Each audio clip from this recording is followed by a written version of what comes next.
recording.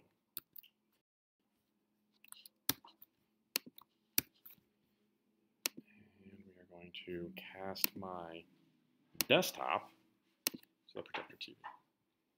Okay.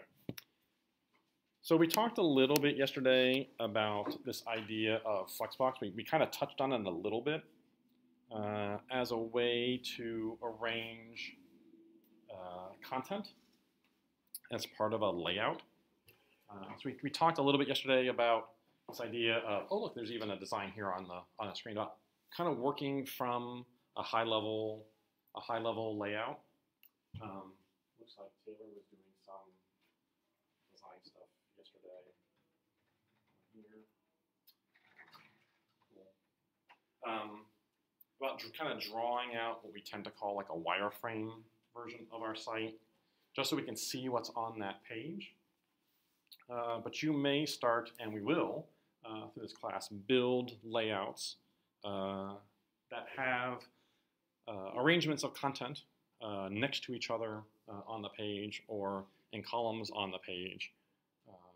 And we want to be able to control those items, talk about how they're spaced, talk about what happens to them when there's more on one row or column that fits on a page, either vertically or horizontally. And I mentioned that sort of in the beginning of time, a lot of developers used tables to lay out content because that's pretty much what we had. Then we started using this idea of floating content, kind of lifting content up out of the natural flow of the page and kind of sliding it around to move it into places. So you would do things like, let's take this element and pull it out of the page and float it around, but stick a huge margin on the left to kind of push it around the page, right? And that worked, but it felt a lot like hacks, right? Like we're working around the technology rather than with it and through it. So along comes this idea of Flexbox. And this is a different display mode for an element. So we talked yesterday or the day before about how like H1 and header tags and P tags and divs are all block elements. They're intended on taking up their full width of their parent, and then their height becomes the height of the content that's inside of them. Whereas things like M tags and images are inline elements, meaning they continue the flow and they don't pop to a new break in the line and they don't fill their space. The thing that we're going to learn today is a display mode called Flex.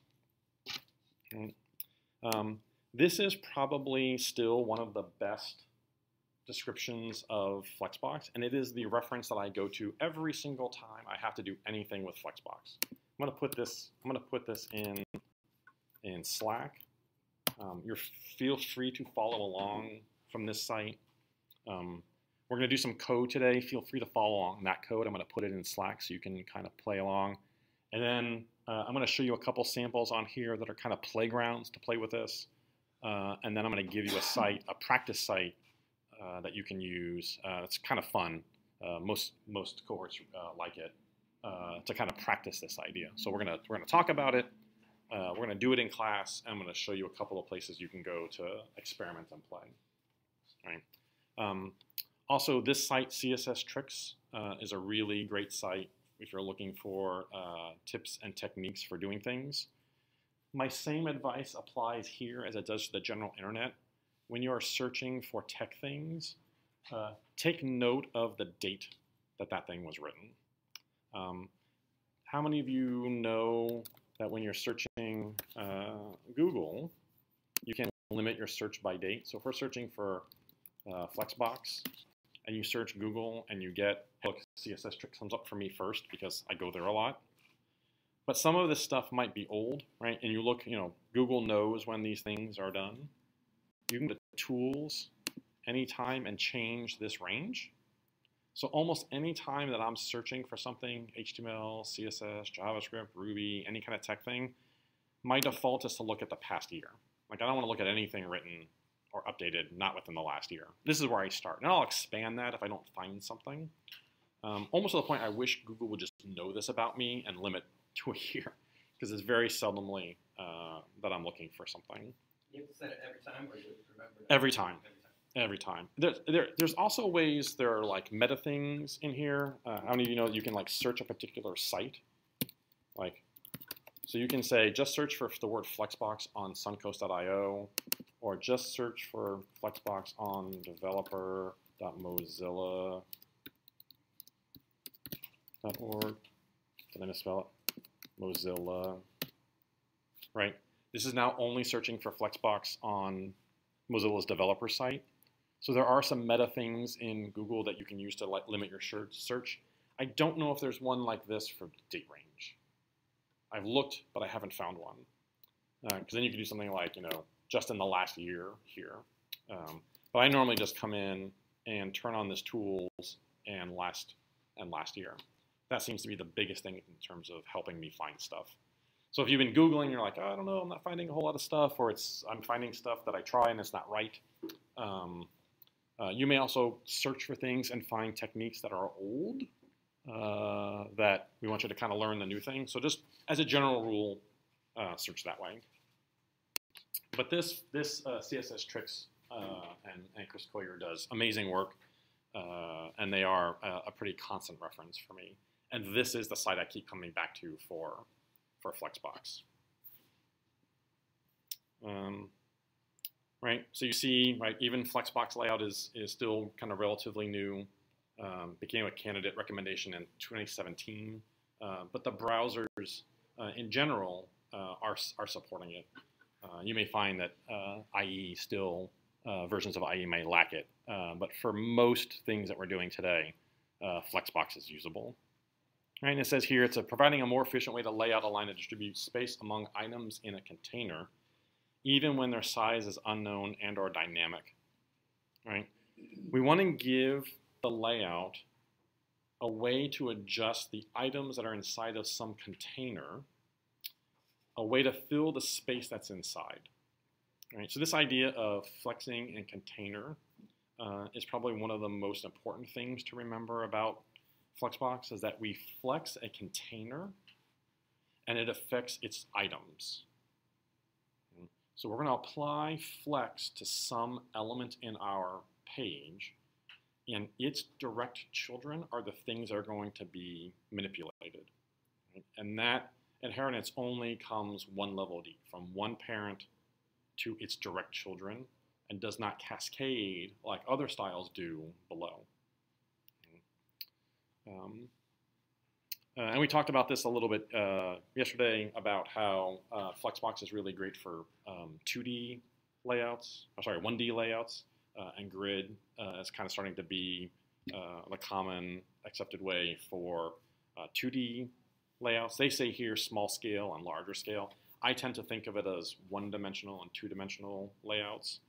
And while we're not teaching grid now, if this is something you want to experiment with and read about on your own and start to play with, more power to you. Grid is something that we think maybe in the next cohort or the cohort after that will become part of our curriculum, because we feel like at that point it'll be at the level that companies will start adopting it and working with it. Right. So what do we mean by this idea of container and items? So if we think about our items visually like this, right? The purple part there is our container, and the orange things inside are our items. This may be a UL and LIs inside. Right? So our purple box there could be a UL, and our orange boxes could be LI items inside of it. This could be a section tag and paragraphs inside. This could be a div, right? Div is for just a generic division tag, has no semantic meaning, with 3 divs inside. Right? It's any parent element and its direct descendants inside. As long as those elements make sense to contain, and we talked about not putting paragraphs inside of paragraphs, as long as those parent and child elements are semantically correct, we can apply Flexbox to its parent and control the children inside. So we're going to see that there are properties that get assigned to the parent, and there are some properties that get assigned to the items inside or the children. primarily what we find, go away, I forgot to turn notifications off. When you're using like,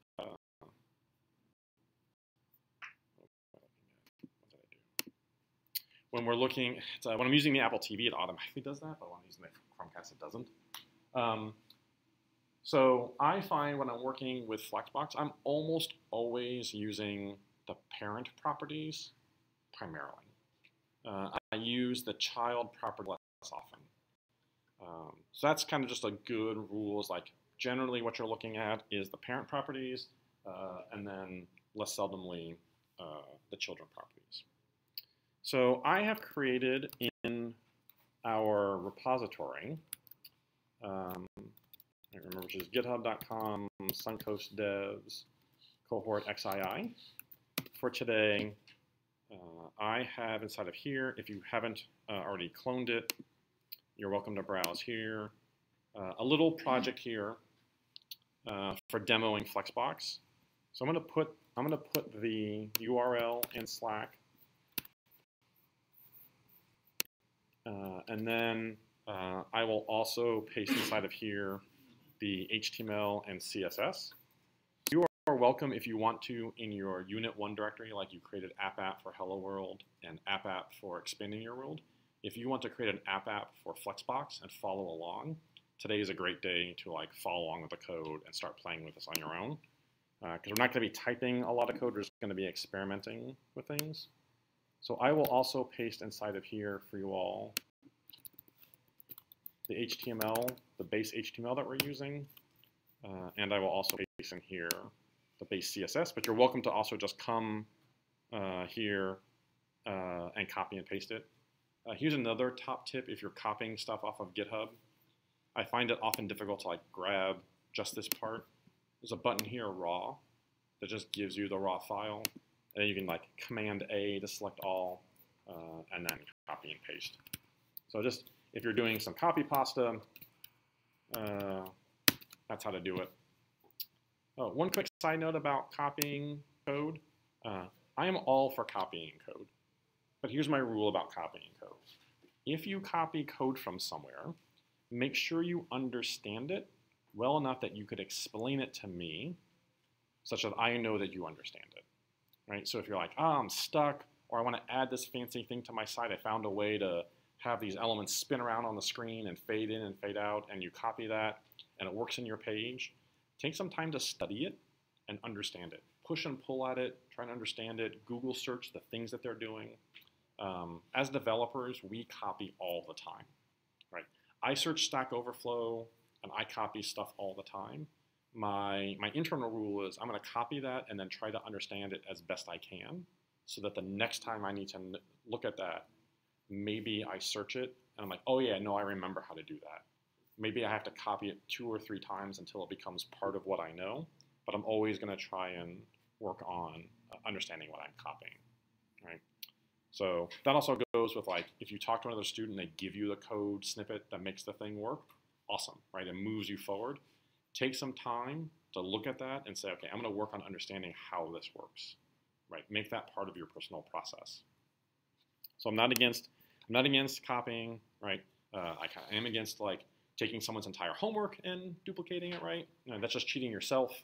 But if you're copying bits of code or bits of CSS, just work on following that along. Question? Can I just ask real quick, how do you, like when you're in one folder, how do you just go back to the parent? So I'm here in my Flexbox directory. So it's always the CD command. I remember I said the other day that dot means where I am now. So if I CD to dot, I stay in my directory.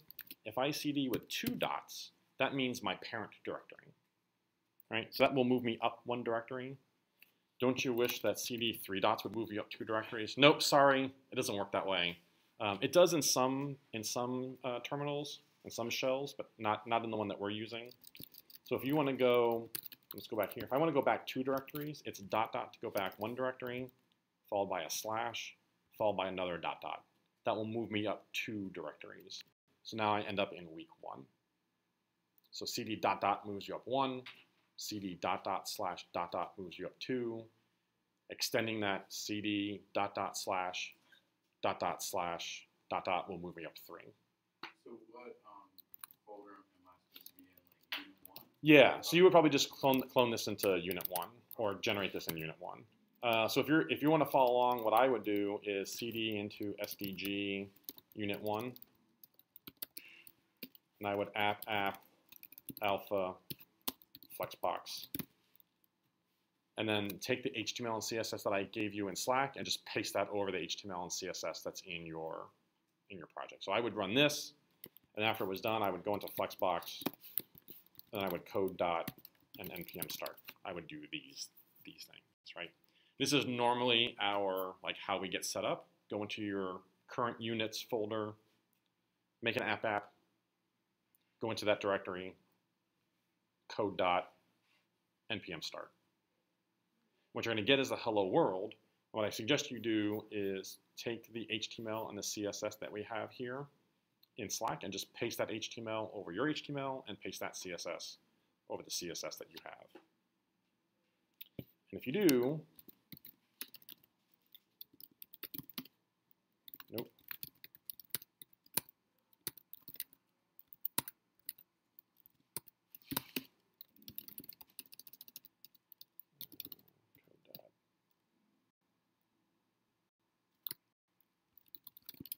You should end up with something that looks like this. Cool. You should end up with something that looks like this. I'm going to open up this in Opera. No, I'm going to end up with this. How am I going to do this? Because I need both these things. Let's open up this in here and move this over. So you should get something that looks, just give it a second. You should get something that looks like this. So if you apped and created a Flexbox and copied the HTML and CSS, you just get something that looks like this.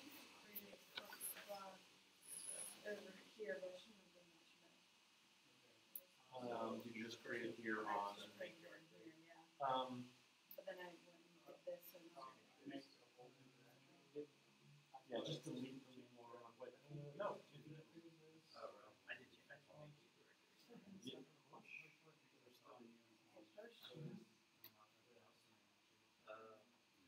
I think you should be okay. I think you should be okay. We'll see the first time you try it.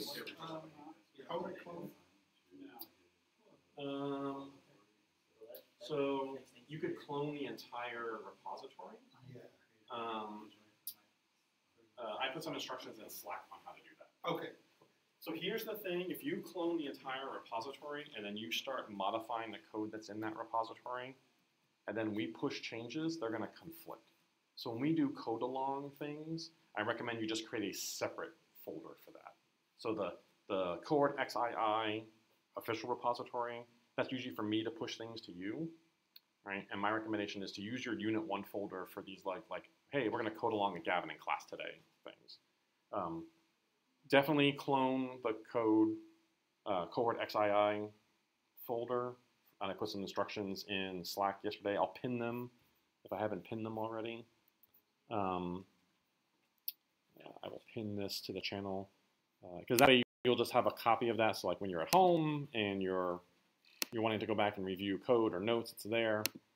But I recommend for things like this, just create a new version in your personal Unit 1 directory. So for those who are wanting to follow along, does everybody kind of have this going okay? If not, let me know.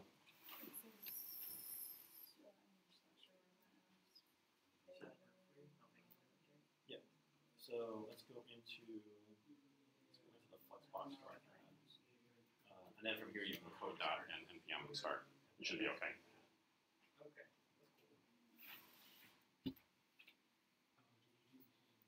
So this is the content we're going to be working with while we go through the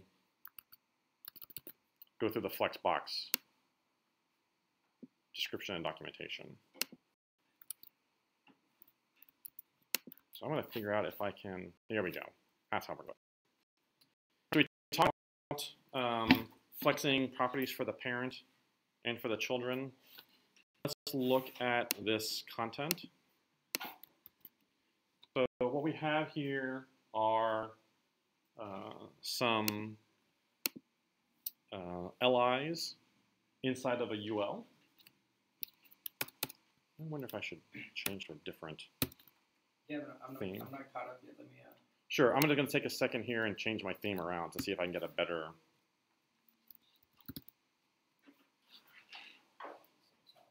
See if I can get a better. You should have to do that. You should already be there. Go to your public file. Okay. And then you copy paste it from Slack.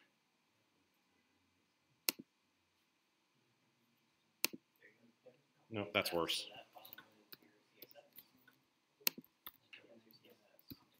Looking to see if I can find a. On Slack, he's got the code copy paste to HTML and then CSS also. Is that easier? Is that easier to read? That for those in the back, is that any easier to read with contrast? Yes. No. Is that better? Okay. Right after the hello world, we just took it all over the world. Gotcha. Yeah. So I just say just copy the entire thing. But really, the only thing that's changed from the hello world is we've gotten rid of the hello world. I changed that to Flexbox and I put this UL in. So our content is Flexbox with a whole bunch of LIs instead of a UL that just have the numbers 1 through 6. And if we look at the CSS, all we've really done is taken the padding, margin, and list style off of the Flex container. If we comment these out, right? It's just turning the padding and list style off of here, and then the flex items just give us some padding, width, height, margin, just to kind of give them some styling, right? All these things are essentially just turning a plain old set of list items into something that looks like boxes. What's the key command for simultaneous open close comment? So any text you highlight, if you do command / will comment out those lines in the context of the file you're in. So if you come into here and you highlight these, it will do HTML comments. So I'm highlighting these lines and I'm doing command and the / key, which is underneath the question mark. How do you make it show? You just save it? Yes. You just go ahead and save? Mm-hmm. Okay. Yep. If you just replace this and then hit save, it should update. I was wondering if there's like a short. No, yeah, just saving. The browser sync will update what's in the browser every time one of your files change. And how do you undo it? Because I just command / Oh. did it twice. Yeah, so you just do it twice. So it's command / one time will do this, and then if you have the same highlight, command / will take the comments away. Okay, so when you unhighlight it, you just Yes. do it twice. Yep. Okay. So it's the same thing. You'll find that many things in the editor work this way. For instance, if you highlight some lines and you hit tab, it will indent them. If you hold down the shift key and hit tab, it will unindent them. Right? So you want to tab some things over, highlight them and hit the tab key, tab. You want to unindent them, hold down the shift key and untab them.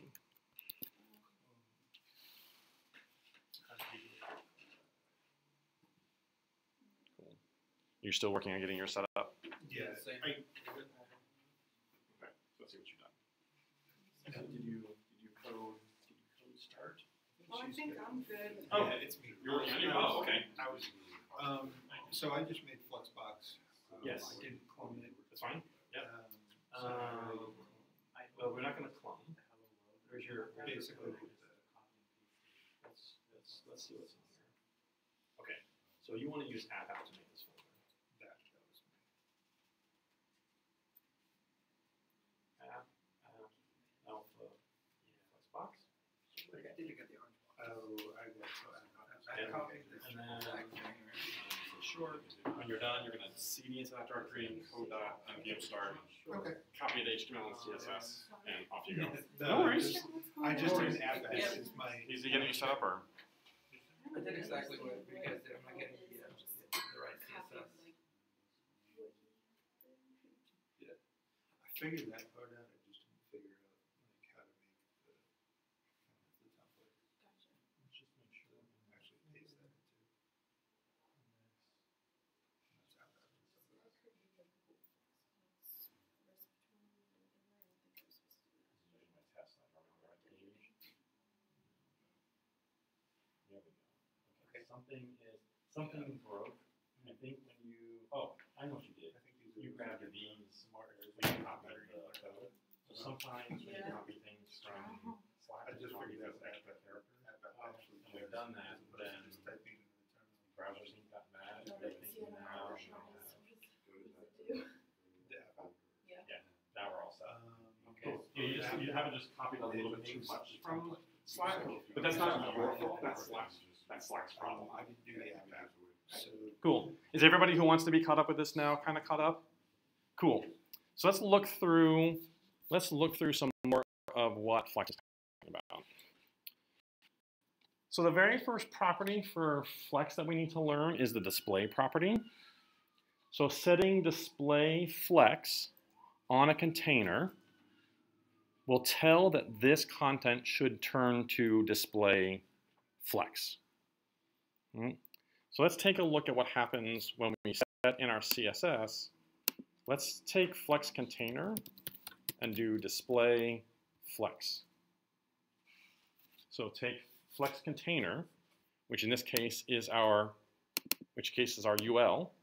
We're going to set display Flex on the Flex container, which is our UL. And when we save it, lo and behold, right, now all of our little blocks are going left and right. Right? So once we display Flex something, what's happening now is all of the children of Flex container are trying to exist on the same line together. Right? It's saying all my children should just be in a row, like the people who have like little stick figures in the back of their vans, right? Like all their children are in that same row. All of our LIs that are styled as these little boxes are in the same row. And you'll see that as we make this bigger and smaller, they are flexing their size. Right? They are growing and shrinking, trying to fit into the amount of space that that parent has given. So right now, that UL, right, is the entire width of the screen. So that's how much space its children are going to take. If this UL were just taking part of the page, or maybe it was nested inside of something else, those elements would expand to fill out how much space the UL has. It's not about the screen, it's about the parent. And in this case, the parent of the UL, and its size is the entire body, right? So it's telling our children, take up as much space as I would take up, and then flex yourself to fit in this space. Right? That's essentially what our display Flex is doing. So we place this on our UL, and all the LIs now fall in line in a row, and are flex size to fit the amount of space the UL has. The second thing is talk about the main axis of our flexing. So you notice by default, everything was set here left to right flex, right? That's because the default for the flex direction is left to right, and we call that row. So flex direction attribute on the parent, so we say flex direction row, and we save this, nothing happens. Nothing happens because flex direction row is the default. So if you don't say anything after saying flex, display flex, you automatically get flex direction row. Awesome, because that's probably what we want 90% of the time. But there are some other options. We can say flex direction row reverse. So what would happen if we type row reverse? Look at that. Flex direction row reverse now lays things out right to left. Right? We haven't changed the order of the content. Our content is still 1, 2, 3, 4, 5, 6. But when it's displayed 654321. Right? This is the difference between the content and its display, its styling. Right? This is why we lay out things in our HTML, but we control their visualization in the user interface. Right? This is flex direction row reverse. What would column look like?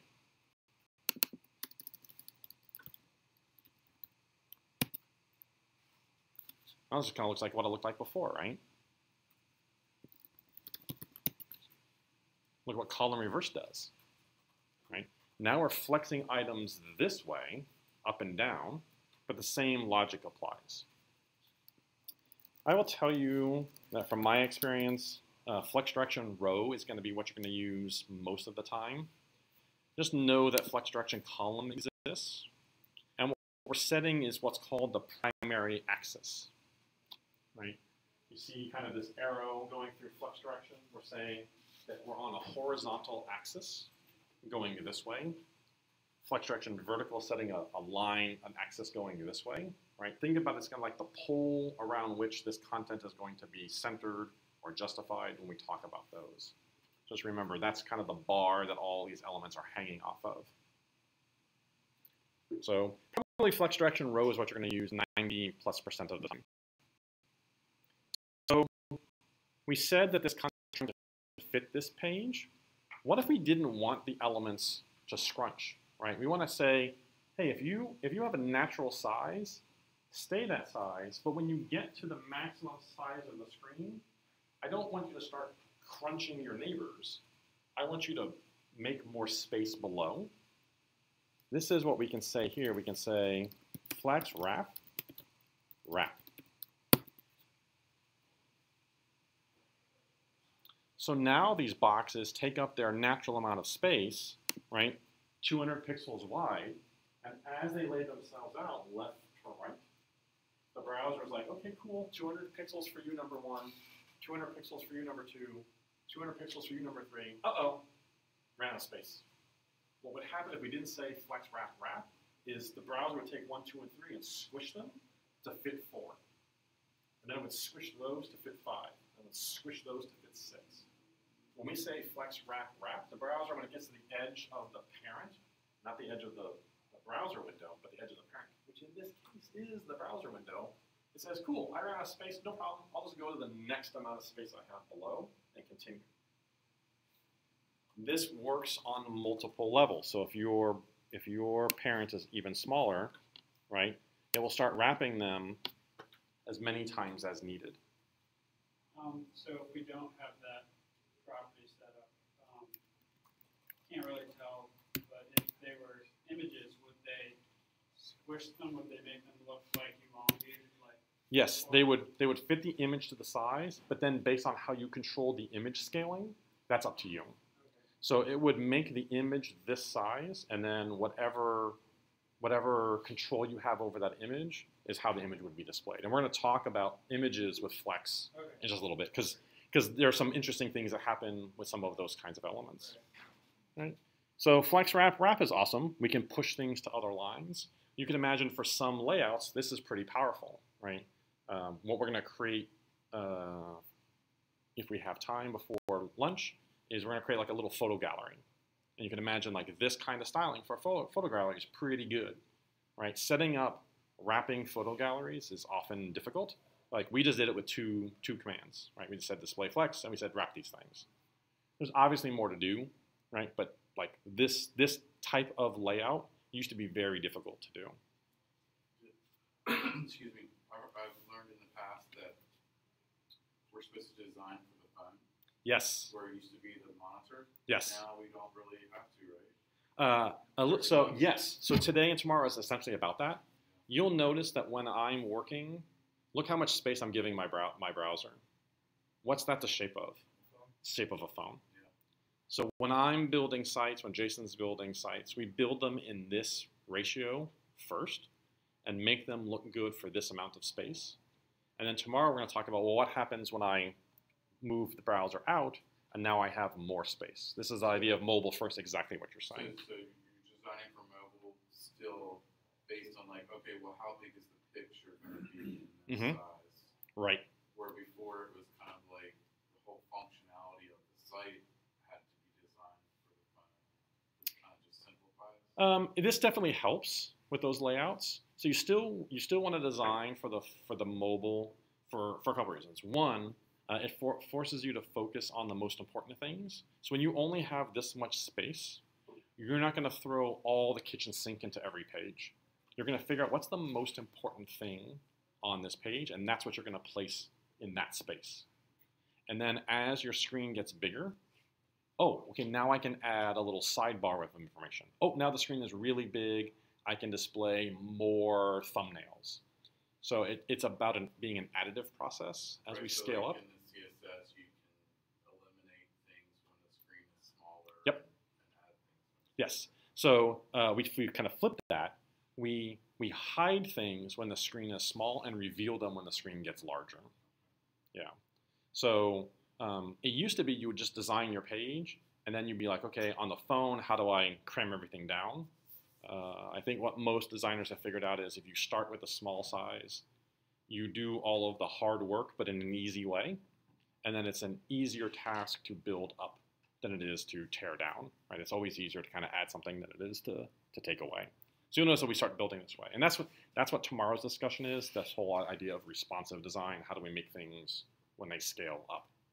And Flexbox is part of that tool set. Cool. So we've got Flex Wrap. We've got no wrap, wrap, and wrap reverse. Let's see what wrap reverse does. Wow, that's funky, right? We still get the 6, 5, 4, 3, 2, 1, but we get them kind of this weird reverse order, right? By default, it's trying to do 1, 2, 3, 4, 5, but the wrapping is going the other way, right? 1, 2, 3, 4, 5, 6, 5, 6, 4, 5, 6. 1, 2, 3, 4, 5, 6. So the wrapping is happening above, right? It's pushing the elements not down, but it's pushing them up and then following along. So all of these are about kind of identifying your design and figuring out what works. Most of the time, Flex Wrap Wrap is probably what you're looking for when you're setting something like this. We're going to see Flex Flow. Let's talk about this.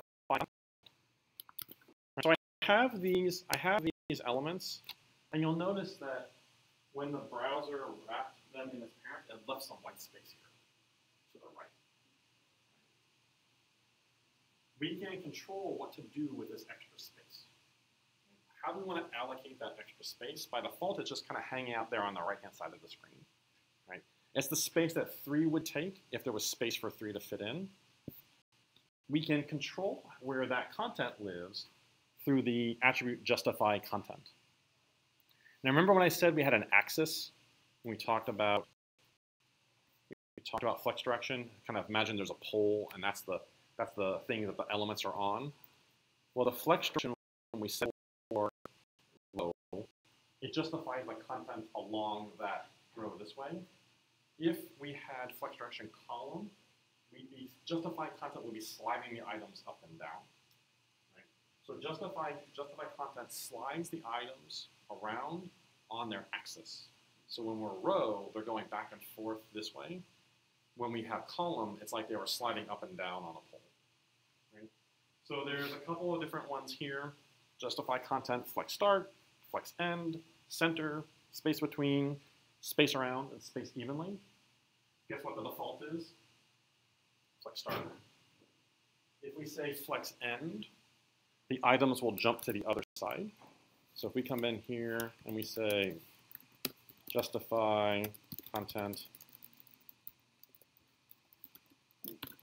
flex end, now they're over there. Right? That's interesting. If we say center, it's going to keep these items in the center based on the amount of space they have. So even looked at the wrapped items have the same justification applied to them. And if we turn this off, right? They're both on the left, but now they're centered. So this is a good way of getting some items centered like this if you're flexing those items. Space between, space around, and space evenly all deal with trying to push some space in between items. So space between says take all of the available space and divvy it up. So we're putting an equal amount of space here between these items, but not leaving anything at the edges. So take all the space that's at the edge and kind of throw it in the middle. So if we say here, space between, we need a little bit, yep. So now we get something that looks like this. And as we adjust, the amount of space in between goes until we get to a breakpoint, right? And now what's happening is there was a little sliver of space here on the first row, and it chopped up that into three like little tiny pixel amounts of spaces. But in the wrap, there was a lot of space after the 6. So it took all that space and put it in between, the space in between. Right? Try as you're working with these, like slide the divider back and forth and make the browser different sizes, and you'll start to see kind of how that space flows around. So see, as I'm making this bigger, that space between 1, 2, 3, 4 is growing, right? And let me see if I can get it just right. I'm really careful I can get it like right on. One more pixel. One more pixel. One more pixel. There, that's probably about as good as I'm going to get, right? There's almost no space left. The next thing that's going to happen is it's going to wrap, right? So we're pushing them together until there's no space, then it wraps. And then we're taking all the space that's available wherever we happen to be and placing it in the middle. All right? And then space around is the same thing, except it leaves the space on the left and the right for us, right? It's taking some of that space and placing it on either side. Is that the same as space evenly? Because I just typed that in. Yeah, so space a little bit differently. Down here kind of gives the technical descriptions. So let's compare space around and space evenly. So in space around, they're evenly distributed and aligned with the same amount of space around them. Visually, the spaces are unequal. All the items have equal space on both sides. The first item will have 1 unit of space against its edge, but 2 units of space between it and the next thing. So we can kind of see that here. See how there's this amount of space here, but there's that same space is here and here. So there's 1 unit of space to the left of the 4. There's a unit of space to the left, to the right of the 4, and a unit of space to the left of the 5. Right. So there's like a rhythm, but the left and the right are 1s and the middles are 2s. Right. But space evenly says items are distributed so the spacing between any 2 items and the spaces of the edge are exactly equal. So there's a subtle difference here. They moved ever so slightly. That's space evenly. That's space around. Right? And that mostly just depends on your design, how you want those to go. I've pretty much used space around. I've seldom used space evenly, but I should remember that it exists when working because maybe that's a better thing. Okay, so if this is a sliding content, justifying content this way, right? How do we control it the other way? Right, we're along this axis. Well, there's align items that control them on the anti-axis, the opposite axis, right? So since we're a row, we were sliding things left and right. If we're aligning items, these things will align them sort of on the top and the bottom. So let's put align items flex end. And I think what we need to do here is set a height, because this box is this high. So let's also add a height. Will this work? Yeah. Let's do this. 75 view height. Cool. So let's put a height on the container so it's a certain size so we can see these items move up and down. And you'll notice I've used a new type of sizing. right? We've talked about pixels and ems and rems, but I've used a new one called VH. Is anybody familiar with VH? Yeah, it's the viewport height. So it's how big is this window, how big is my space that my browser is taking up? And I've asked this container to be 75% of the view height. And so however big that browser window is, my container is going to take up 75% of it. So now if we look at Flex Start, which is the default, right there at the top, Flex N goes at the bottom. Maybe to help us visualize this, let's put a background color. Is that going to be gross? Oh, I mistyped background. Oh, I love your pop-ups, but sometimes I hate you.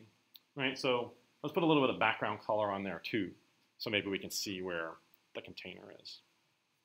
So what I've added is height and background color to the Flex container, and we're kind of messing around with this align items, Flex Start, and Flex End. So Flex Start goes at the top, and Flex End pushes it to the bottom. So justify content is along the axis, so it's along the row, and align items goes the other way. If we were to say flex direction column, then justify content would be up and down. Sorry, justify content would be up and down, and align items would be left and right. This is the confusing thing people find about Flexbox. Just know that most of the time your display, your flex direction is row, so you can think of justify content left and right, and align items is up and down. Just remember that if you ever use columns, it's rotated. So let's see what else we have for line items. Oh, we have center. Hey, vertical centering and horizontal centering, the bane of CSS, right? So these items are now vertically centered, and if we said justify the content this way, they are also horizontally centered. Awesome. Let's see if we stretch them. No, I think because I put a height on them. Yeah. So if they don't have a very specific height, they'll stretch out. But we put a very specific height to kind of make them be boxes. Baseline is a cool one. So if we had text of various sizes, so let's look at baseline. So imagine our 1, 2, 3, 4, 5, 6 had various font heights.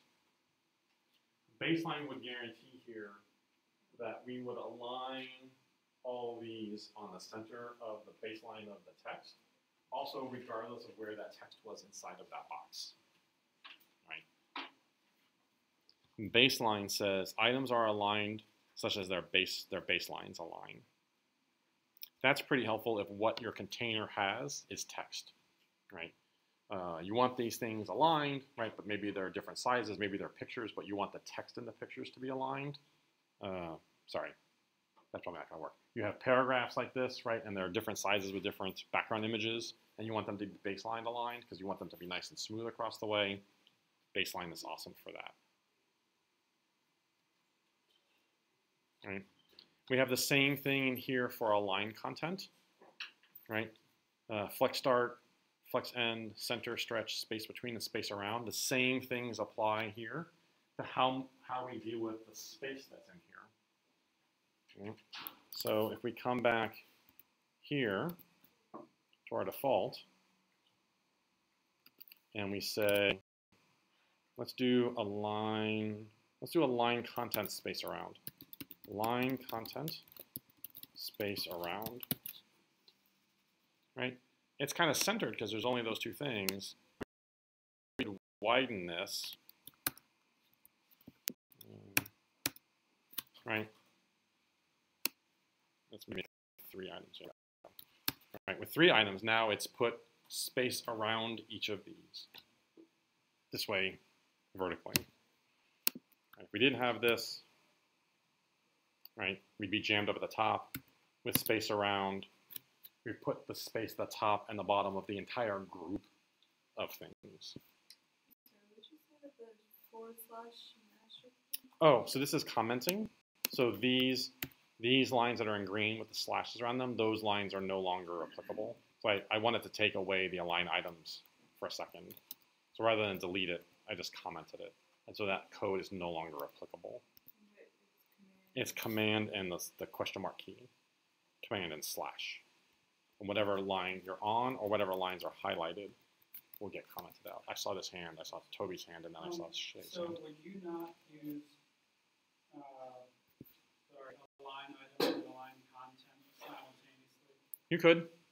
And what's the difference between those? So this sets the items along like where the baseline is. So see how like flex start has all these up at the top and flex end are all at the bottom. What align content says is what should we do about the group of them? So the group of them are here versus the group of them here. It's what to do with the extra space. Right. So the extra space is here because we're at the start. The extra space is here because we have them at the end. The extra space is below and below because we have it centered. Right. Stretch is trying to expand them this way vertically. Space between is putting the space in between them versus space around is putting the space at the beginning and the end. So I find that I don't really use the align content and align items as much as I use justify content. But it will come in based on what your design is. Look at some of one. Let's kind of reset our sphere. Let's get rid of align content. And let's just go back to display flex. That's the only thing we have. 1, 2, 3, 4, 5, 6. Right. I left my height and my Rebecca purple on just so we can kind of see where we are. So those are the things that apply to the container. Notice where we applied all those to the flex container, which is our UL. We didn't apply any styles to the LIs. Nothing applied there yet. Let's start applying some things to the flex items. So one of the things we can do is we can apply order. So you notice that we have these as 1, 2, 3, 4, 5, 6. But we can apply order to any item in here whatsoever. By default, every item has order 0. So when every item has order 0, they lay out in the order that the browser found them in the document, in our HTML. But if I go into the index and say number 4 is flex item, but it's also, let's call should be first. Let's give it another class called should be first. Right? Nothing happens. Nothing is on the style should be first. But if I add a style here, should be first, and I'm gonna leave this order 0 for a second. Right? Nothing's happened. Right? Because everything is order 0. If I make it order -1, -1 is less than 0.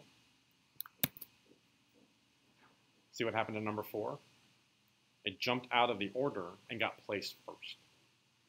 So if we ask the browser now, what order is number 4? -1.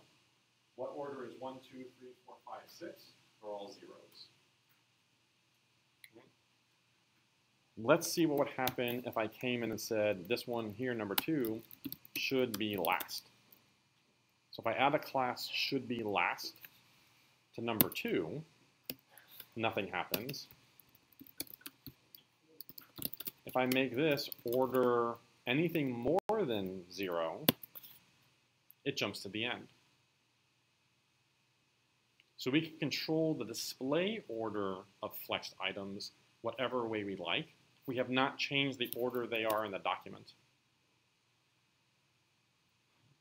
Is there a question? I see a question forming, Toby. Oh, never mind. There it is. I was going to say my 4 disappeared entirely, but instead it turned into a tiny little black 4. Oh, you probably took off the flex item. So we're not replacing flex item. We're adding a second class. Ah, that is what I did. Yeah, we're adding a second class. So we added 2 classes here for this flex item. We added should be last as the name of the class, and we added this as should be first. And we said should be first. What it's adding to this item is an order 1 and an order -1. Right? So that anything that's ordered -1 is going to appear before all the items that are 0. So the 4 is order -1, 0, 0, 0, 0 for 1, 3, 5, and 6, and 2's order is 1. Right? That puts it at the end because it's more than 0. We've changed these orders. How many of you have not yet seen developer tools? Cool, let's talk about developer tools for a minute. So if you come in here and go into, if you right click in your browser and say inspect, a whole world of debugging opens up to you. And this lets us see all of the elements and all of the styles that are available to us. And my browser is giving me a hard time. I want to put this at the bottom. So this Elements tab lets us see our entire document as well as the CSS that's applied to it. So if I click on this little finding tool, and then up here, I highlight the 4, right? The browser is now highlighted on this item. It's saying, hey, the thing that's highlighted in your browser is this element. And look, here's the CSS for it. That's awesome. What's even cooler is I can turn these CSS bits on and off. Question? So this little finding tool here on the left, select an element in the page to inspect it, kind of turns on like a seek and destroy. And as I move around, right, you can kind of see in the bottom the focus is changing. But as soon as I click on an item, the highlight in this little view says, yes, you're highlighted on this one. So either you can kind of drill down through the nesting, or you can use this tool to seek out the element you're looking for. How do you get that find tool? So you can either say view, developer tools, or I think it's function command I. The way I normally get to it is I right click and I say inspect. Mine bumps me out of the full screen. Yeah, because you probably have your view. So there's a little 3-dot menu, and you've got a couple choices as to where to put the dock for this. You can put it on the left. Right. You can put it on the right. You can put it on the bottom, or you can pop it out. And I'm betting yours is set to pop out. Yeah. And when you do, it's like I can't do both those things at the same time. So when you're working in small view, it's really hard to have it at the bottom left or right. So you tend to pop it out, but you then also lose full screen mode. I think that's why full screen mode on the Mac is a little weird. But what I love about developer tools is if I like inspect this item, right? I can turn this on and off and kind of see what that change does. So if you've ever been to a website, you're like, wow, that's really cool. How did they do that? You can just right click and inspect it and see. And you can go in and play with the CSS, change values. Let's click on this guy and let's change his order to -1. Hey, the 2 moved over to the left. All right, let's make it a 0 again. Hey, you got back in line. All right, let's put it a 1 again. It jumped over there. All right, we're kind of live changing the CSS that's on this page. Nothing's being saved back to our file, but it's a great way to kind of play with an existing design or an existing implementation. This is also where you're going to start to come in and debug your application. Like, why didn't something show up the way it did? This little find and inspect tool is a great way to start looking at what CSS is applied. Like, I thought I put display flex on this item. How come it isn't? Or why is it not applying the rule that I thought it was going to apply? My inspect shows it as UL, and then it's got like margin block start, margin block end. Is that something with the browser not recognizing Flexbox? Probably. That's what it sounds like. Something in here probably changed that you didn't mean to change. So there's a property on the elements called flex grow. So it says this defines the ability for a flex item to grow if necessary. It takes a unitless value that serves as a proportion, and it dictates what amount of the available space inside the flex container the item should take. If all the items have flex grow set to 1, the remaining space in the container will be distributed equally to all children. If one of the items has a 2, the remaining space would take up twice as much space as the others. So this is the example here, right? This one here has a flex grow of 1, right? It's saying all the items are going to grow to take up as much space as they can. But this item here had its flex grow set to 2. So it's going to take up twice the amount of space as all the other children that are in there. Flex shrink is kind of the opposite. Flex basis and a couple of the other shortcuts we don't use as much. The Flexbox Froggy I'm going to give you will have some examples of these. The same. So most of the properties that we tend to use are on the container, not as much on the items. The only one I've ever really used that much is Flex Grow for changing the relative size of things. Primarily where I'm working with Flexbox, it's over here on the container. Cool.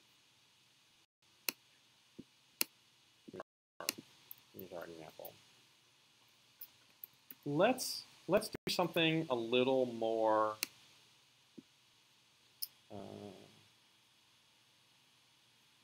complex. Let's build a little photo gallery.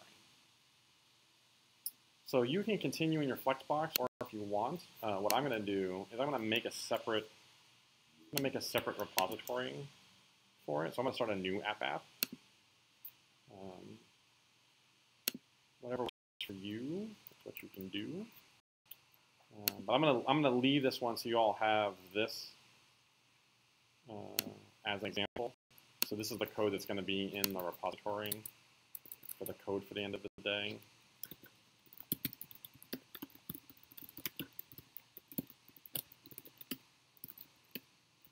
So I'm just going to go back one directory and make another app. I'm going to call this photos. So you're welcome to do the same if you want to stop your app, go back a directory and make a new app for photos. And then let's talk about flexing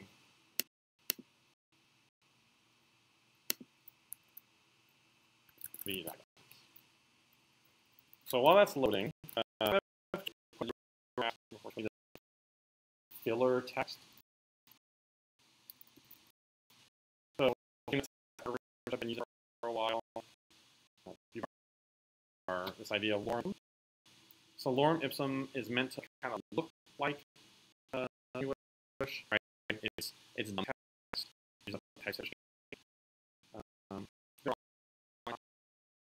That the size of words tend to be in the ratio that we see them in written English text, but none of it is actually English.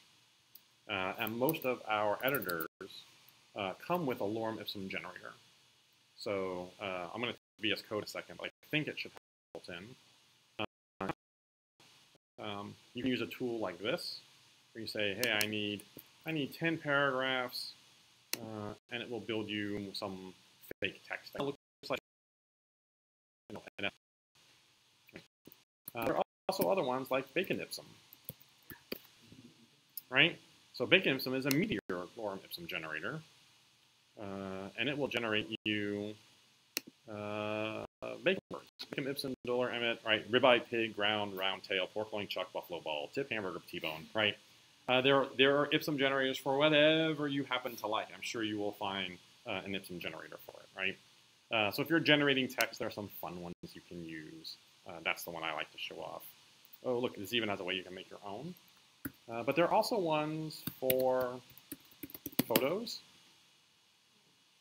So there's one called Pixum that will generate us images of various sizes.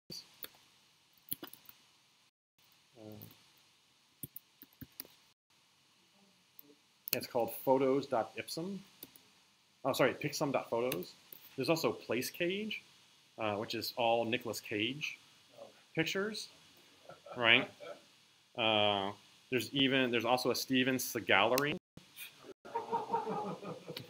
right, for Steven Seagal ones. The one I love is Phil Murray, right? So it's trying to fill spaces, and it's all Bill Murray stuff, right? Awesome.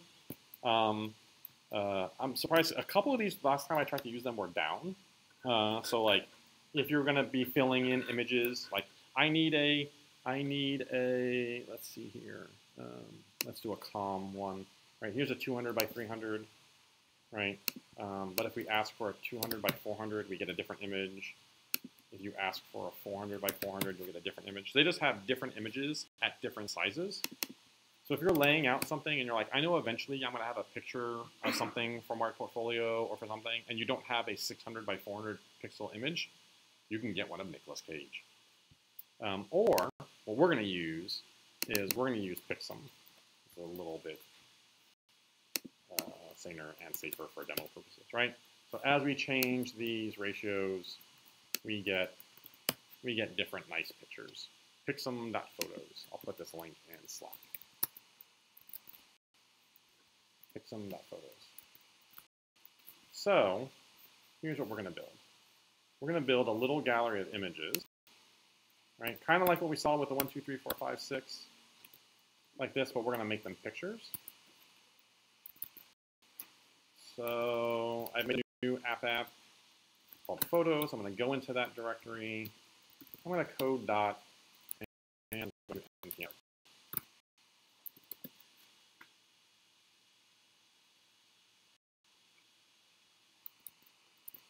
And I'm curious once we get in here, on this side, on this side. And I'm curious when we get in here, if we type lorem and hit tab. Yep, look at that. I typed lorem and see how it comes up with an abbreviation. And I hit tab, and boom, I get some random lorem of some text. If that doesn't work on yours and you want it to work, come see me and we'll install what you need to install to get that working. But I think it's installed by default. So let's just put one Pixum image in our site. So it's pixum.photos /200, 200, and let's do this. Hey, we got a little bird. Right? We look at Pixum. There we go. Did I close it all? Maybe not. Here it is. So if we just do a size, we get a photo. If we tack on $random at the end, we'll get a random image every time. So let's try that. Let's put random here. Cool. Different image. I'm reloading, but I'm not getting that many images. Maybe there aren't enough yet. So it looks like they don't have so many images that every once in a while you do get a duplicate. So let's put, I don't know, a whole bunch of pictures on this page. Oh, we're getting this, and we get the same image each time.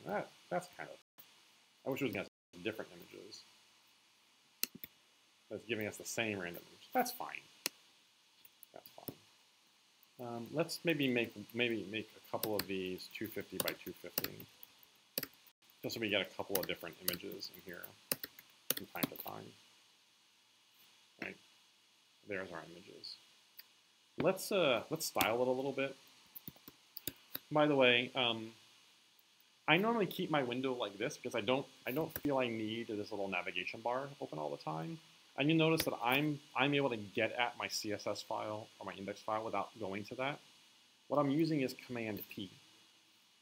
Command P opens up a little window where you can find any file that's in your project.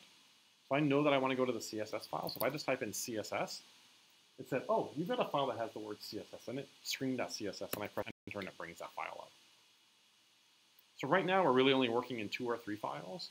Soon we're going to be working on projects that have dozens of files. So learning Command P is a little shortcut to jump between files is pretty handy. So let's put a little bit of styling on our images. Let's say they are, let's just confine them to 250 pixels by 250 pixels, right? And you see how they kind of stretch? Well, we can say object fit contain, sorry, cover.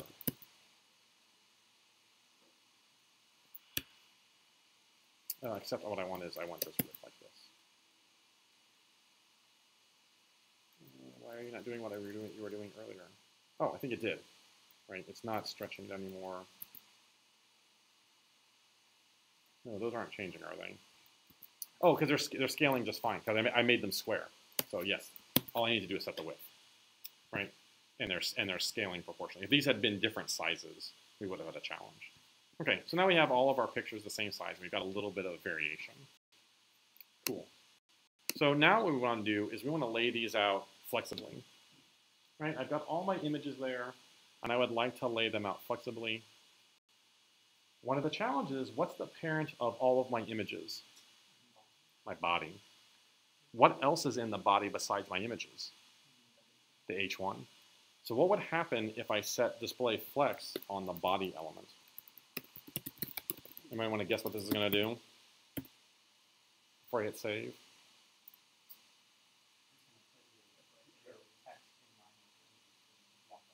Yeah, because the hello world is also a child of the body as well as the images. If I say display flex on the body, right, now all my images and hello world are all jammed together. Right, so I have to have a separate parent for these so they can be flexed separate from this. Right, because Flexbox is all about the parent. So this is not right. I need another parent here. Right. Maybe I'll create a section. And I'll move all these images into this section. Now I have a parent. I have one parent that contains all of my images. And now I can say the section is display flex. And now my images are flex this way.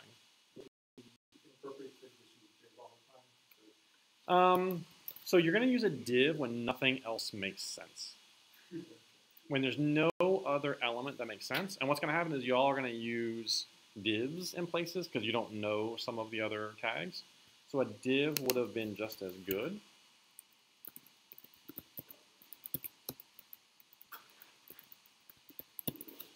Right? This would have worked just as well.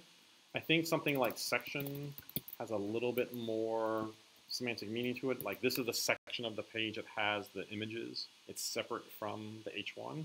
It just has a little bit more meaning conveyed to it. But in reality, section and div behave exactly the same, just a different word for it. And it gives the person who's reading this a little bit more idea that, oh, this is a section of stuff that contains images. You're gonna get what's called divitis, and your page is gonna look like div, div, div, div, div, div, div, div, div, div, div. And you're gonna be like, which is the div that's the thing that has the thing, right? So what winds up happening in pages that have a lot of divs is you end up putting classes on divs just to distinguish them between another thing, right? So maybe eventually we have a header, my pictures, and we have a footer,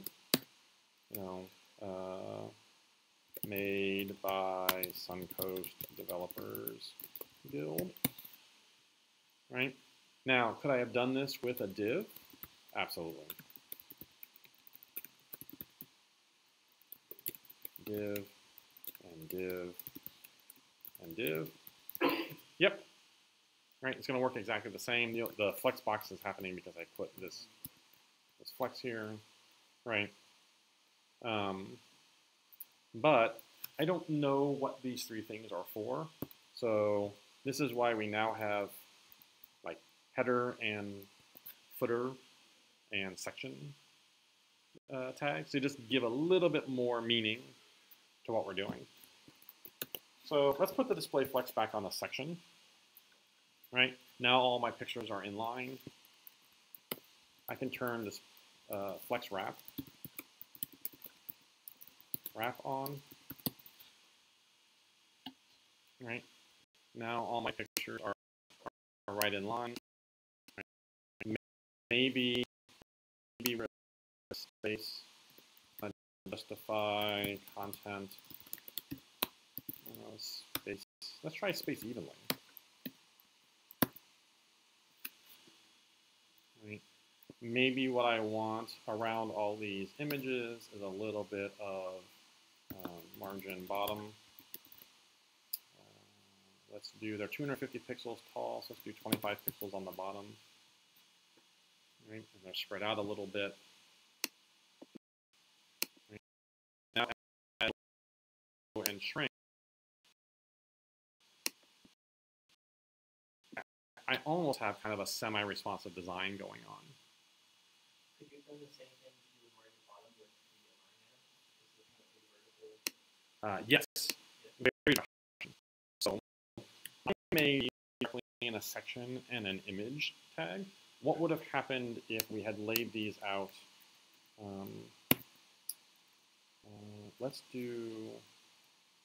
Let's change this to be a UL. And let's wrap each of these in an LI. So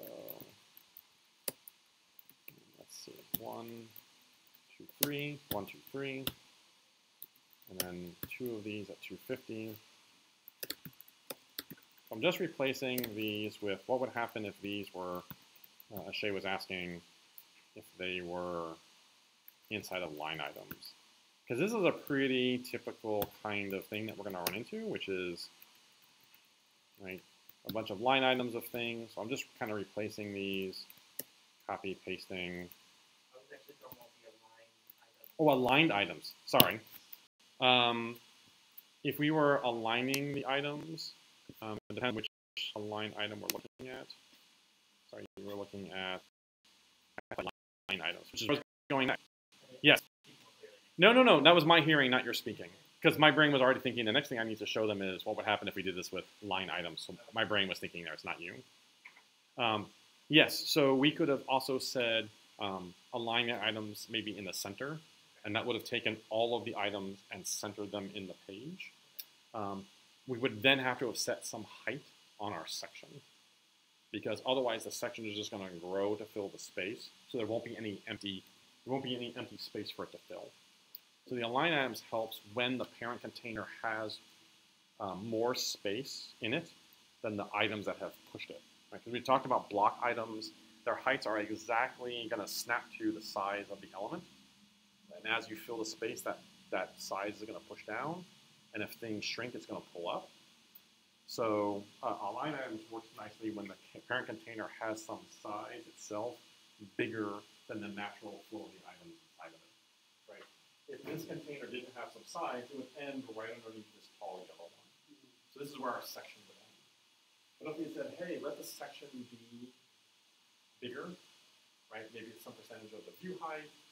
Maybe it's some number of elements, right? Maybe it's got an overflow scroll.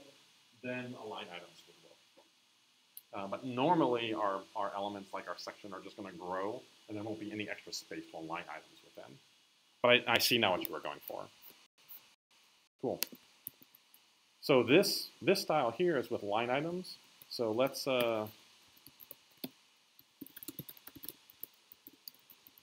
put list style none. Let's make sure there's no margin or padding on our list. And then let's also say margin 0 and padding 0. So line items themselves come with some built-in margin and padding. Almost always I want to get rid of those to the point where some people will use a thing called a CSS reset. And Eric Myers is kind of famous for his CSS reset. It's just a snippet of CSS that tears down all the built-in browser styling. Right? In the beginning, I want you to kind of do a little bit of this yourself so you learn what default browser styling is there. But it's not uncommon for some projects to start with a snippet like this that just says, hey, let's make all the margin padding borders 0. Let's make the font size 100%. Let's align on the baseline. What this essentially does is takes all the differences we can out of Chrome versus Firefox versus IE versus Opera. Well, Opera and Chrome are the same now, right? And tries to like get them all to one consistent base. So as we build our CSS on top, it doesn't kind of look different between browsers. So just know that CSS resets are a thing. But I'm just going to take the padding and margin out. And now, rather than displaying the section, I'm going to flex the UL. Right? So since the UL is flexed, it's flexing all my list items. And I get kind of the same thing I get with my image. But also now the paragraph in here, sorry, if I make an LI with a paragraph inside, I make an LI with a paragraph inside, hello there, right? It's also flexed along with everything else, right? So my LIs can contain whatever they like now, right? I can have this contain 2 paragraphs.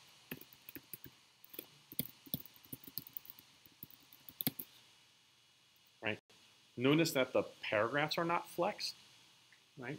These P tags, hello there, and this is inside a flex item, are not flexed because the UL here is the thing that is Flexbox, which means this LI is display flex. It's going to float around, but this LI is not display flex, so these things do not. The flex nature of this UL does not flow down to flex grandchildren, only the direct children. If I wanted this to be display flex and flex the contents, I would have to also say, hey, by the way, also display flex all the LIs, and now those 2 elements jump in. Yeah? So that nesting of things comes in when we go to design a nav bar. Let's see if we can quickly design a nav bar. We've got like 5 minutes. So let's put a class on this UL so we can target this differently. So rather than the UL, now I'm gonna display flex my gallery because I'm gonna add another thing up here. I'm gonna add a nav with a UL.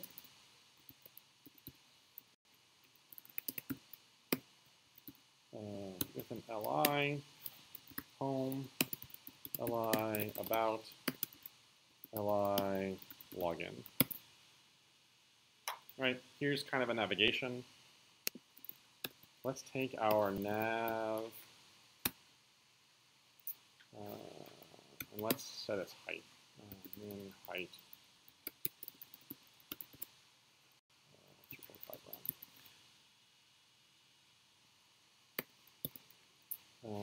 And then let's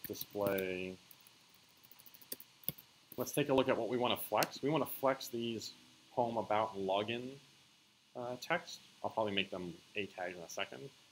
So they're inside of what? They're inside of an LI. Those are the items I want to flex. What's their parent? This UL.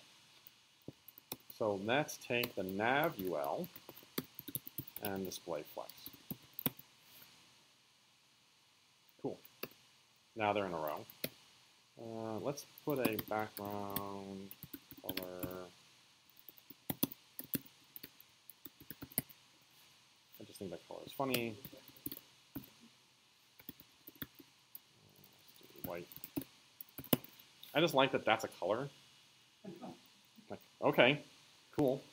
Font size, 2 rem. Let's make the min height more like 4 rem.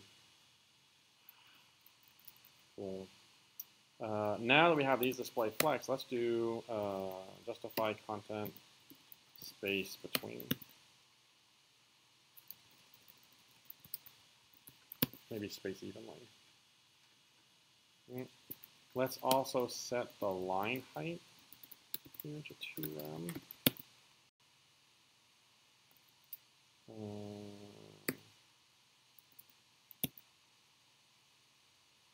I want these to be Oh, let's actually do it this way.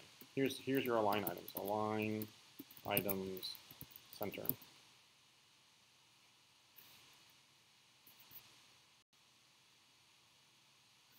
Do not forget the UL's align center.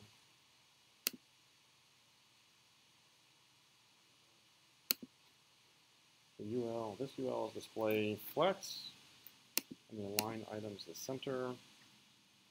Here's my LI.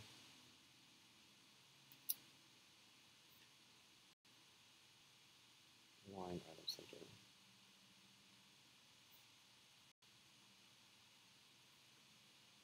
Have I done something wrong? The UL is align item center, and I was expecting these to move into the center. This is how tall this is. Oh, because the UL is not font size, is not. So I want to put these things on the UL, not on the nav. There we go. So I had put the styles on the nav. Okay. Right. Yeah. So if you look at if I look at me highlighting the nav, see how tall the nav is? You can kind of see like this fade happening. Yeah. So I noticed the nav was this tall, but look how tall the UL is. Yeah. Right? So if I align items inside that UL, the UL is only this tall. I made the nav very tall. What I meant to do to fix this is to say, well, just make the UL that tall. That way when I align the items inside, they are centered. So as I make this navigation taller, they stay centered inside. Right? And if we made these links,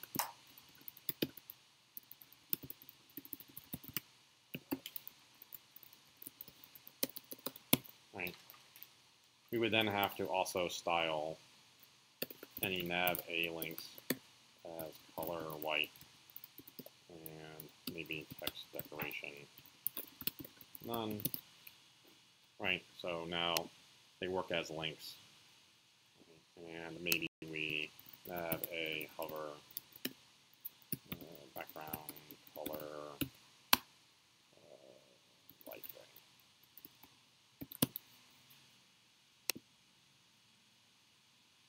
gray. Right. Maybe we put this over an LI instead.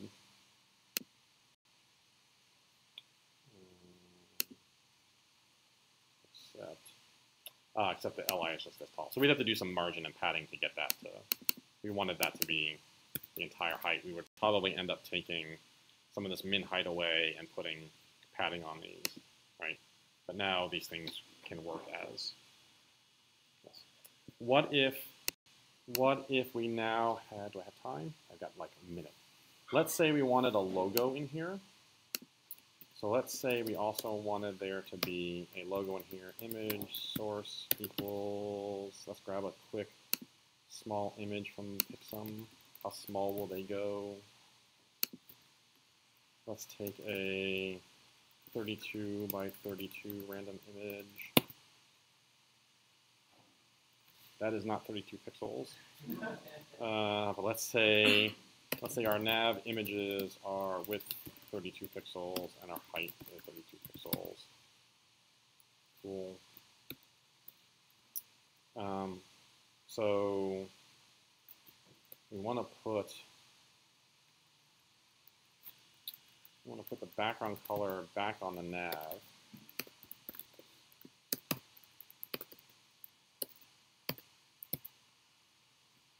So now what I want is I want the logo on the left, and I want all of these things on the right. Right? I want the logo on the left, and I want all of these things on the right. And I want kind of these poem about login on one side and the image on the other. That is also a Flexbox layout. Right? Think about, I want all of these things flexed away from these things. Right? That's kind of a space between layout. So now what I want is I want the nav to also be display flex. Right? I also want the nav to be display flex. Now, those two elements are flex, and I can say justify content space between. right? But now the problem here is my UL is only taking up as much size as is being given, right? My UL is here is only taking up as much size as is given. Let me find my UL inside of here, right? So I could say something like, maybe I'll say the minimum width is 15 rem. This is one way of doing it. Nope, that's not going to help me, unless that's not enough. Yeah. Right? So this is a flex box inside of a flex box. So my nav is a flex box. So look what's inside of my nav is, and this kind of helps with Flexbox when you collapse these. And look at it this way. What's inside of my nav that's flexed? My image and my entire unordered list of elements. Right? So my nav is display flex, and it's justified content space between. Right? If I said space around, you'll see that, right, those are the two elements that are flexing each other, the image and the entire list.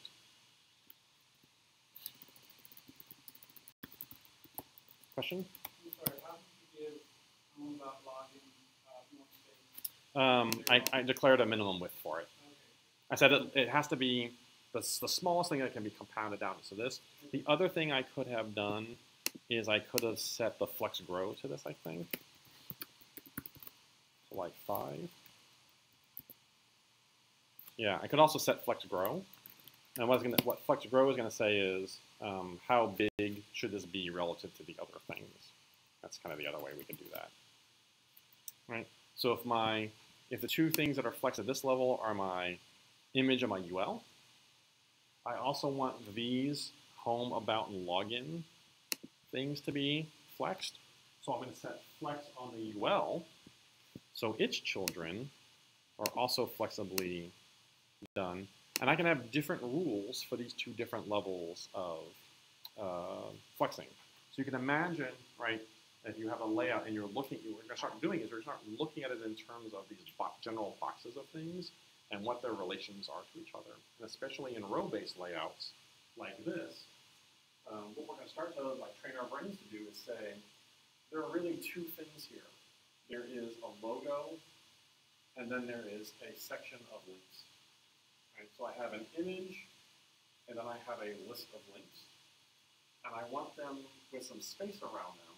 So I'm going to do a flex layout with 1, 2 children, and that's going to be flexed. And then we look at these here, home, about, login. Aha, that's a list of things. I want that to be flexibly laid out. I'm going to make my UL flex and then control those. So just a thing to remember as you start working on tonight's homework is, right, the Flexbox controls the children of a parent. So often it's about finding the children that you want to arrange and making sure they share one common parent. If they don't, sometimes you have to put a parent around them. Like we had to put a section around that, or a div, or put them inside of list items so that you can control their parents. And then recognize that putting flex boxes inside of flex boxes can be a thing, right? But the practice there is trying to identify those groups of things and then think about them as whole elements flexing, and then kind of zooming your mind in to just look at maybe the home, about, login and seeing that those are flexed too. So your homework for tonight is going to be reproducing some flex layouts. Let me see if I can find the homework that we're going to assign. Building set assignments. Flexbox. So you're going to rebuild this layout as best you can using Flexbox. So the thing you should be working on between now and maybe the time we get to go to Cohort II is start to try and identify those boxes like we talked about. Where are the pieces that are flexed here? Remember, they may be large pieces. I'll give you one hint. This and this are likely two things you want to flex next to each other. other things that we did in this lecture could be a thing that we flex together. So this is kind of what I say, you're going to start to like do that squint thing where you're going to stand away from your design and kind of squint at it and say, what are the big pieces of this page? Right? This may be one piece, and this may be one piece. So for Explorer mode, see if you can reproduce this as best you can. Try and get the colors and find your own kitty picture. Right? Use your own Ipsum if you like, but try and at least get like the ratios of things where they are. Reuse the text where you can. Invent text where you don't want to, but try and reproduce this as best you can. Primarily, what I'm looking for is you understanding using Flex for layout. So I don't care about pixel perfection. If you don't get the right amount of padding in here and spacing and the image sizes perfectly, I don't care. Don't stress out about that. What I want you to be able to do is generally lay out the pieces in about this kind of ratio, right? And it's just practicing display flex. But you see, like, you also get some chance to practice styling, right? Background colors and link styling, right? Try that. If you tackle that one and you want to try another, this is a slightly more challenging layout. Right? This is an article listing, right? Think about this thing and think about where are the things that are being flexibly laid out.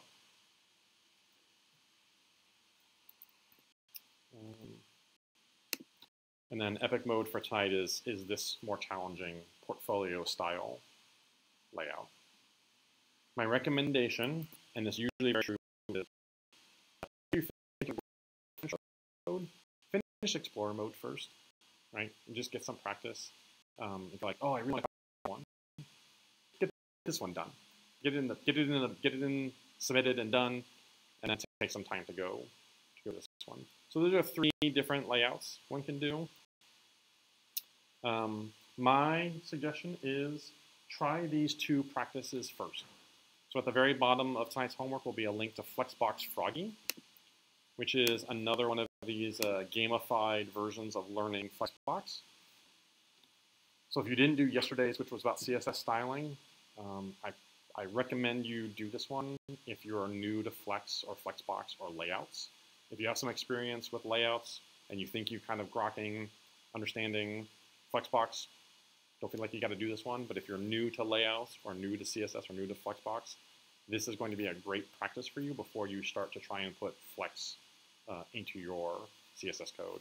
So go through, it's got 24 little challenges, right?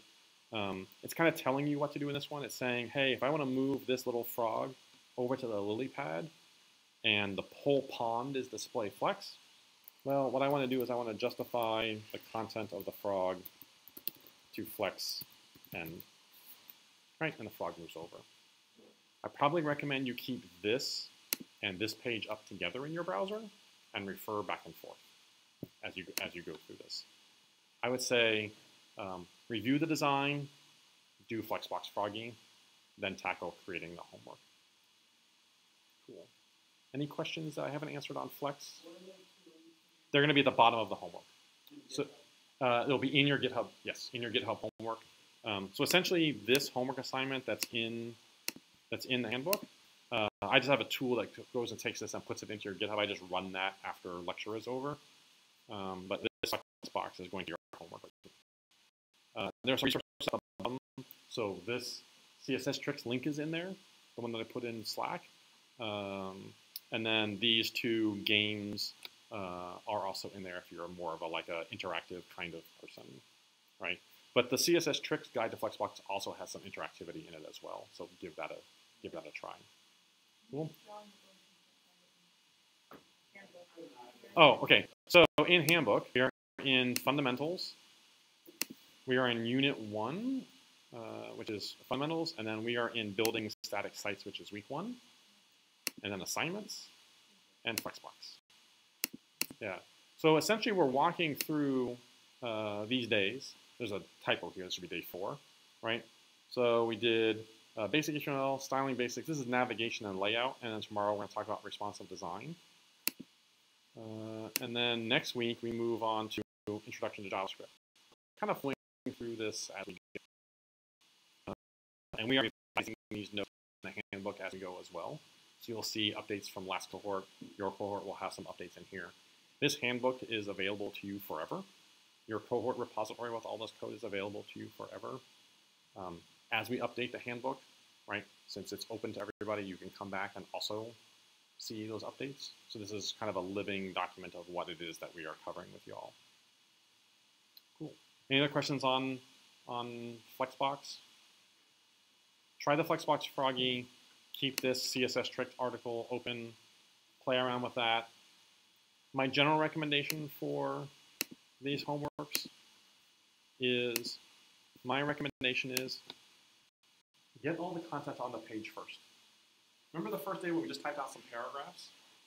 What I would do if I was doing this, I would literally open up my Atom editor. I would type the Daily Kitty, Feral Adventures, Gibble Kibitz, Saltfish Tales, that, Busy Kitty's Very Busy, all this text. I'd fill in a random image of a kitty. I would type this. I would type these 4 things and put those 4 links. And it would just look like a jumbled mess on the page. Then I would be like, okay, well, there's a background color. Let me set that. And I would start at the top of the page and style from the top to the bottom. And I would not care about Flexbox at first. Let's get that font. Let's get that navigation color. Even if the links are vertical and not flexed yet. Let's get the font color on the links. Let's get the kitty with let's get this border. Let's get the margins. Let's put these in a list. Let's get that text.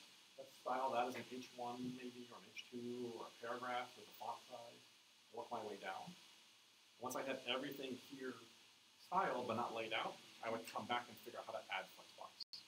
If you try and put in the elements and style them and Flexbox them all at the same time, what you're going to get is this.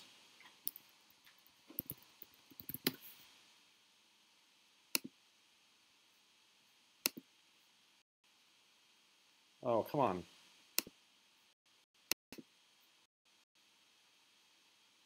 Oh, right. You're going to get this, right? Like, what is happening?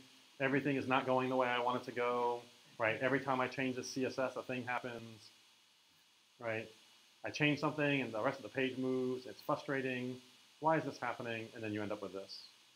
Come on, Peter. Right. You end up with that, right? That's going to be your experience. And trust me, you're still going to feel like that. I still feel like that. But you know, I think if you practice, starting with just getting the content on the page, literally just type the content out, then wrap them in the tags you think they go in. What do you think this tag might be? Yeah, it might be an H1. What do you think this tag might be? An H2. What do you think this is? Likely paragraph, right? Just get the text on the page and then start applying the tags you think without styling. And then if you start styling from the top to the bottom, things are going to go nicely. That's probably the easiest path through this is content first, including a random image, totally unstyled. I would go ahead and commit that to Git. Right? Just curious, I got words on the page and a picture. Background color. H1 tag. Style that. Figure out what this is going to be. Kind of looks like a list of things. Maybe you put these in a UL and LIs. Oh, they're links. Let's wrap them in 8 tags. Cool, let's style that. Let's not worry about layout yet. Let's just get the colors, the fonts, those kinds of things. Let's style these things. Then when it's all done, come back and worry about flexing that layout. If you follow that path, it's going to be likely the least frustrating path through the homework. Cool? Awesome. I will see you all back at 2 to answer any questions you have. So take some time between now and 2 to look at this. Maybe get that first set of content in your document, right? Get an app going. Maybe get some of this content in there. Maybe apply some tags to it. That way at 2, if you've got questions about what to do, we'll be here together, right? And that's kind of the idea of review at 2, is you all will be here working on homework, and as you have questions, you can ask along the way. Cool? Awesome. I saw a lot more like eyes understanding and nodding going on today, which is a good sign, right?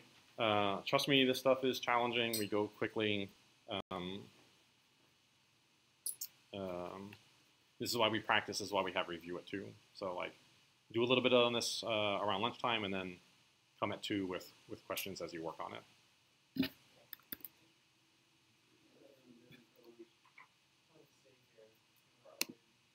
I'm gonna get that much outside for like 10 minutes on my bed. Just to get some sunlight in here. Yeah.